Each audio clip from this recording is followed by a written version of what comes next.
New enemies, old allies, and a deadly family feud. Challenges don't look to be any easier for John Wick in the fourth chapter of his revenge story.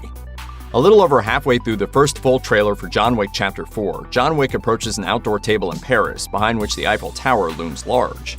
There he sits across from the Marquis de Gramont in order to discuss the terms of an agreement that appears will grant Wick his freedom from the High Table's pursuit. There's only one condition: he has to defeat the Marquis in single combat.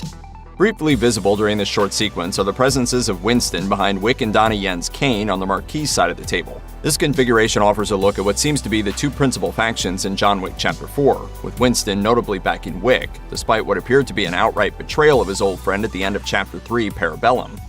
John Wick is also seen battling Kane at the trailer's conclusion, suggesting their fight might come near the film's climax.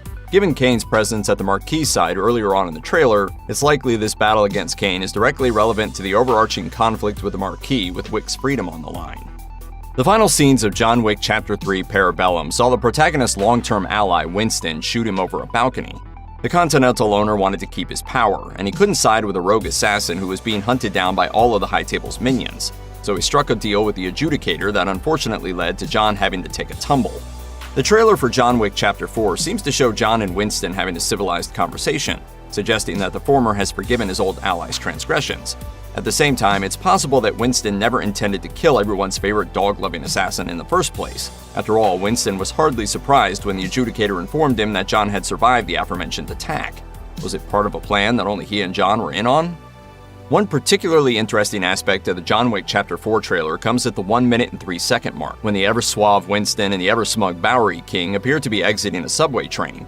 The two characters have both offered assistance to John, but they're not exactly known to hang out together. The implication seems to be that they're together, and that there might even be some sort of alliance between the two. However, the short glimpse only shows the Bowery King exiting, leaving the actual nature of the situation deliciously unclear. Are the two on their way to have a stealthy meeting, perhaps summoned by John? Could Winston be tailing the Bowery King for some reason?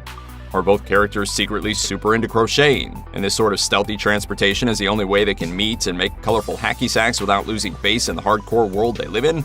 It's probably not that last one, but until further trailers of the movie sheds light on their travel's purpose, there's always hope. The High Table in the John Wick franchise is the mysterious organization that essentially runs a secretive world of assassins and organized crime. Although each movie reveals another aspect of this hidden world, the High Table is an incredibly powerful organization, and their word is essentially law. John Wick Chapter 3 Parabellum features Wick attempting to clear his name after executing a member of the High Table on neutral ground, which is a grievous mistake in the eyes of this organization. For his actions, Wick is considered incommunicado, and a large bounty is placed on his head. After a bombastic finale in Parabellum, Wick escapes from the clutches of the High Table, and it seems as if he will still have to deal with them in John Wick Chapter 4. However, the trailer reveals that his family sits at the High Table. I don't sit at the table. Your family does. This could mean that he is a sibling or parent that wields this powerful authority, or it could be a reference to the Belarusians from Parabellum. This may be the reason why John has been able to survive such insurmountable odds time and time again. Either way, it seems like yet another dynamic has been interjected into the John Wick mythos, and it will be interesting to see if this new Wick family individual or group on the High Table is a friend or foe. While the John Wick Chapter 4 trailer is filled with moments of chaos, intrigue, and nail-biting thrills, it does feature a cute nod to one of Keanu Reeves' most iconic performances to break the tension. A minute into the trailer, a freshly suited-up Wick says, I'm going to need a gun. Reeves and Fishburne were first seen together in 1999's The Matrix.